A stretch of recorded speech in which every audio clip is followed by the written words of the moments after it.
Hey guys, welcome back to my channel. If you're new around here, I'm Nima. I've been a corporate executive with over 15 years of experience in both sales and finance. My videos break down complex financial concepts to help you on your financial journey, whether you're just starting out or if you're already a seasoned pro. So thanks for clicking in, and let's jump into today's topic, which is why $100,000 a year earners don't feel rich anymore. So guys, all throughout my life and shortly after graduating college back in 2011, I landed my first grown-up corporate job in a medical laboratory. I felt really special thinking that because I graduated with this biology degree from a top university, landing a job making $16 an hour would lead me into the rich life one day. A few years after, I moved up the corporate ladder and into a cancer research hospital as a research associate making $55,000 a year. Throughout my 20s, I used that money to save, stretch, and invest it as much as possible. I then remember thinking to myself,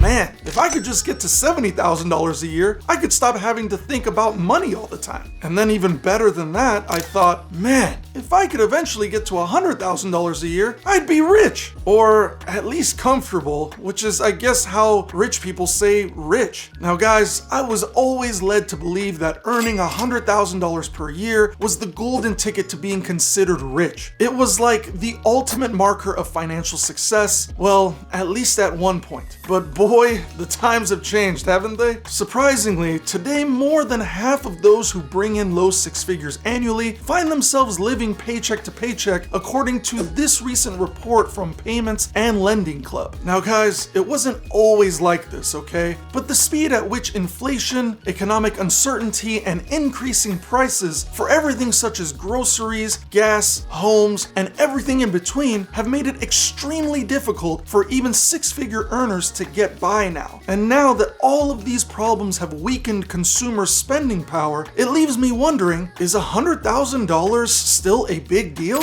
Or are we simply just mismanaging our money? Well guys, there's really no simple answer to that, but I've put together a lot of data and research to break it down for you in this video. So sit back, relax, and stay tuned to the very end because I'm going to dive really deep into a few factors. Now the first factor on my list is wage growth. Wage growth is a key player in this $100,000 salary question. When wages grow slowly, $100 grand still seems like a pretty big deal because it's relatively more substantial. But if wages are rising like wildfire, $100,000 might not feel as impressive, which is essentially what we're seeing today. Now, according to the United States Census Bureau, just back in the early 1990s to 2000s, the average median income for American families was hovering right around $65,000 annually. Of course, this being adjusted for today's dollars. But now, fast forward 2 decades to the 2022 census, and the overall amount has barely increased to right around $75,000. This is only a very small increase of the $10,000 over the span of 20 years. Yeah guys, I said that right,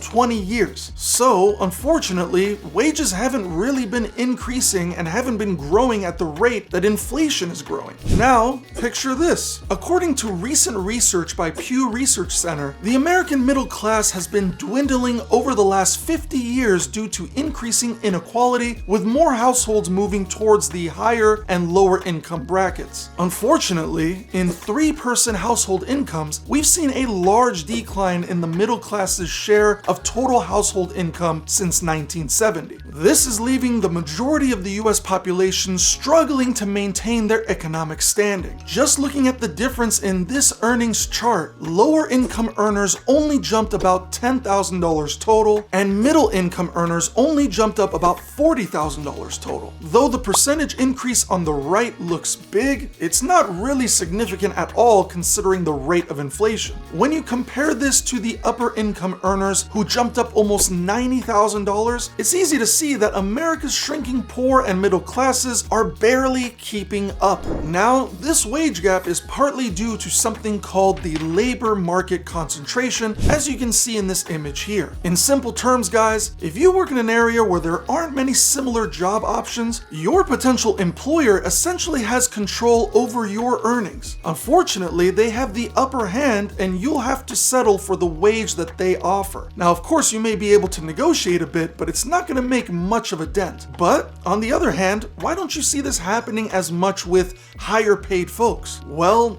higher earners, often in skilled, licensed, or knowledge-based roles, can spread their job search far and wide. Plus, they can often work remotely these days. Long story short, slow wage growth is what makes $100,000 seem like a big deal. But it doesn't always feel that way due to our rising cost of living and pesky inflation. Now guys, before I dive into the second factor, if you find this video helpful so far, I'd really appreciate it if you could hit that like button, leave a comment, and subscribe. Your support helps this channel grow, and I'm all about providing free, helpful content without charging for a course or anything like that. So please show some love by smashing that like button, commenting down below, and subscribing. Now, diving into the second factor is the cost of living categories. Now, in order for me to really answer this $100,000 question, we have to talk about 5 big ticket items that suck up your money. Those include housing, healthcare, transportation, insurance, and education. Now, the first big ticket item on this list is housing. Just go ahead and take a look at this chart. In 1990, according to the Federal Reserve Economic Data, otherwise known as FRED, in the United States, the average sales price of a house hovered around $150,000. This meant that the average household income earners making around $65,000 a year had a much easier time purchasing $100,000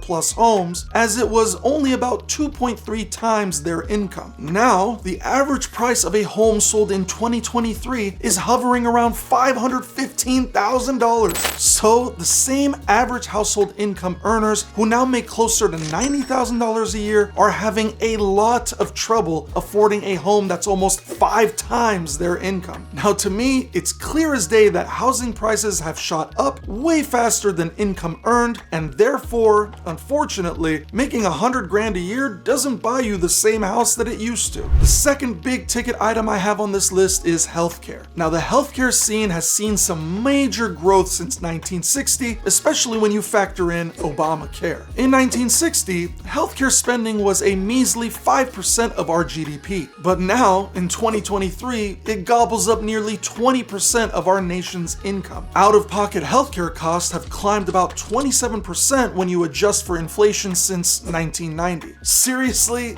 this hurts. The third big ticket item I have on this list is transportation. So alright, we made it.